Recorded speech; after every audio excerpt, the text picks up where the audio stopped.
मधुसूदन कैटभारे नारायणाच्युत त्रिविक्रम चक्रपाणे दैत्यादिशार्जधर श्रीधर वासुदेव गोपाल कृष्ण हरये तव सुप्रभातम्।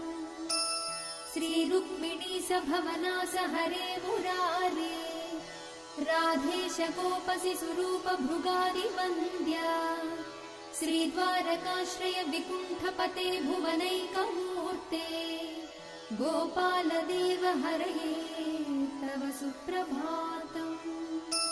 मीनाकृते कमठरूप वराहमूर्ते त्रैविक्रमाय नृहरे भृगु राम राम श्रीराम कृष्ण यदुनन्दन कल्किरूप गोपाल कृष्ण हरये तव सुप्रभातम्।